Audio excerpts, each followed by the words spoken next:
मित्रों नमस्कार, मैं मयंक त्रिपाठी नवज्ञान ज्योतिष चैनल पर आप सभी दर्शकों का हार्दिक स्वागत करता हूं। बुध देवता कन्या राशि में गोचर करने जा रहे हैं। अपनी उच्च राशि में मूल त्रिकोण राशि में जब बुध देवता गोचर करेंगे तो मान के चलो वृश्चिक राशि वालों को बहुत ज़्यादा फायदा मिलते हुए दिखाई पड़ेगा। 10 खुशखबरी आपको मिलने के योग यहाँ पर बन रहे हैं बुध की कृपा से। लंबे समय के बाद बुध का गोचर अपने घर में है मूल त्रिकोण राशि में, तो सभी राशि वालों पर कुछ ना कुछ शुभ प्रभाव डालेंगे। लेकिन 3-4 राशियां ऐसी भी हैं जिनको शुभ प्रभाव बहुत अल्प मात्रा में मिलेगा, उनका मैंने वीडियो नहीं बनाया है। पहली चीज़, वैसे तो आपके कुंडली में बुध देवता आकारक होते हैं, क्योंकि इनके पास जो है 8वें का डिपार्टमेंट होता है और साथ ही साथ इनकी उच्च राशि आपके आमदनी भाव में है, इच्छा पूर्ति के भाव में है। लेकिन जब कोई भी ग्रह उच्च का होता है तो मान के चलिए जहाँ पे वो बैठता है उससे संबंधित शुभ फल तो देता ही देता है। सबसे पहला शुभ प्रभाव सुनिए, इस समय आमदनी आपकी बढ़ेगी, पैसा आपके पास ज़बरदस्त तरीके से आएगा भी, और प्लस पॉइंट ये है कि पैसा आपका ज़बरदस्त तरीके से बचेगा भी, क्योंकि इधर बुध देवता आमदनी बढ़ाएंगे, उधर गुरु देवता की अपने ही राशि धन भाव पे दृष्टि जाने से पैसा आप सेविंग भी कर पाओगे। एक बहुत बड़ा प्लस पॉइंट है, क्योंकि आमदनी तो हो जाती है लेकिन बचता नहीं है। दूसरी चीज़, 11वें भाव में गोचर करने लगेंगे बुध, तो इसका मतलब ये रहा कि जो व्यक्ति इंपोर्ट एक्सपोर्ट का काम करते हैं या सेल्स का किसी भी प्रकार का कोई भी काम करते हैं तो उसमें ज़बरदस्त तरीके से फ़ायदा मिल जाने के योग यहाँ पर बुध देवता बना देते हैं। अगली चीज़, अगर आप यात्राएं करते हैं तो बात वही आ गई कि यात्राओं से आपको लाभ होगा।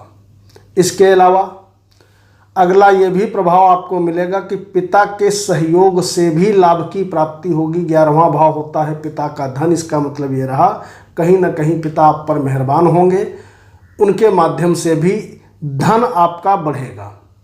यानी कि हर तरीके से बुध देवता धन बढ़ाने पे यहाँ अग्रसर हैं, तो धन आपके पास ज़बरदस्त तरीके से आने वाला है। जो भी अगला प्रभाव सुनिए, जो भी अभी तक की आपकी इच्छाएं पूरी नहीं हो रही थी, खास करके धन से रिलेटेड या घूमने फिरने से रिलेटेड या व्यापार से रिलेटेड, वो सारी इच्छाएं पूरी करने आ रहे हैं, क्योंकि अनंत इच्छाओं का भाव होता है 11वां भाव, तो कहीं ना कहीं इसमें भी आपको सहायता मिलेगी।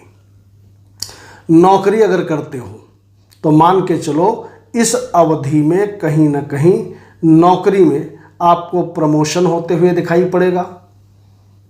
प्रमोशन होगा तो वहाँ पर भी आपका धन बढ़ेगा, और उच्च अधिकारियों का कहीं ना कहीं समर्थन भी इस पीरियड में आपको मिलेगा। इसके अलावा जो लोग देश विदेश जाना चाहते हैं, देश विदेश की यात्रा करना चाहते हैं, वीज़ा वगैरह नहीं लग रहा था, तो वह समस्या भी इस समय आपकी दूर होगी।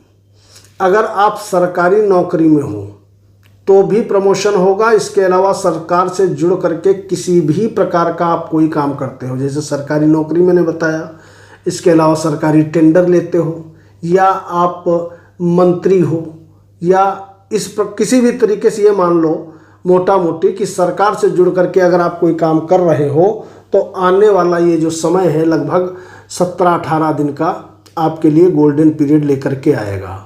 राजनीति में ऊंचाइयां मिलेंगी, और कहीं न कहीं जीवन साथी के माध्यम से भी ज़बरदस्त तरीके से लाभ आपको मिलता हुआ दिखाई पड़ेगा।